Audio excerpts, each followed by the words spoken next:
In real estate, there's a term that is very important that is called ARV, and it stands for after repair value. This is the price of a property that will sell for after you renovate it.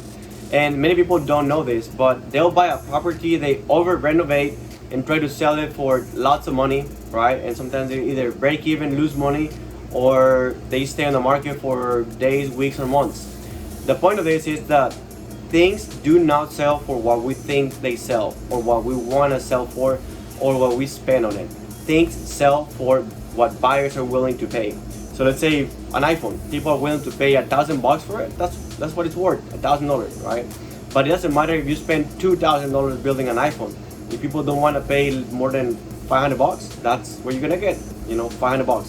So that's why we do a study. We do a market comps for properties in the area.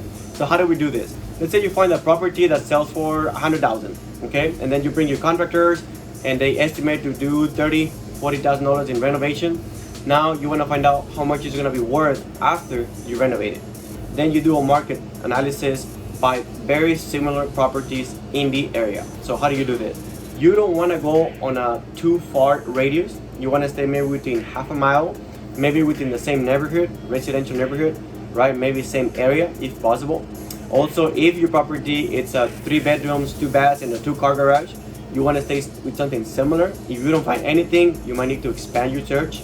The property was built in 1980, so you go from 1975 to 1985, right? And it's 1,500 square feet. So you search for maybe 1,200 to 1,800. Nothing too high, nothing too low. You're still within that range. Now, depending on what the data tells you, and then you find properties that sold, okay? You want something that's sold, not that it's active. Because active, we call it Wonderland. Anyone can price anything for whatever they want. Doesn't mean it's gonna sell, people wanna pay for it. And the properties, after you study, they sold for between 180,000 and 200,000. So that's the number that you're gonna list your property after you renovate it. Then the next step is figure out what to put in the renovation. You don't wanna put too much or too little.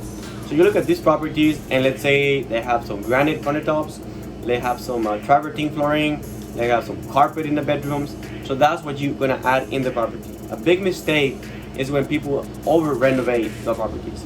Sometimes it's your own property and you like it, you love it, and you gotta make sure if you put money into it, it's for your preference, but it's not as an investment.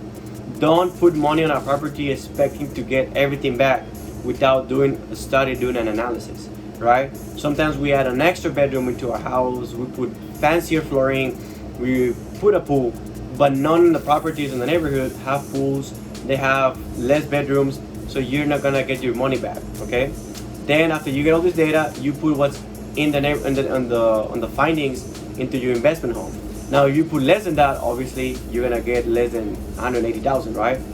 With this data, you can put it in the market, and hopefully you can sell it quickly, right? Ideally, you wanna get in your property, get out, renovate it, so you can get the money back quickly, especially if you're using investment loans. There's a type of loan you can use for investment homes that is hard money loans. Their interest is super high. It's about maybe, it could be 11%, maybe up to 13%, and it's interest only. So this money is just to buy, renovate, and sell. You can also buy, renovate, and lease, but you gotta do a double closing. This is probably another topic for a different video, but that's pretty much what you do. You try to buy a properties, you're summarizing that within the area, similar square footage, similar distribution, similar year build, and then figure out what's in those properties to renovate yours, right? And then that way, before you even purchase it, you have all this data. You can even find out the rent comes, right? If you wanna buy it for lease, so you can list it, you can find all this data. That way, before you even put a single dime on this property, you know how much you're gonna pay, how much you're gonna renovate, and how much you're gonna get back. And this way should help you out to start or proceed on your investment career.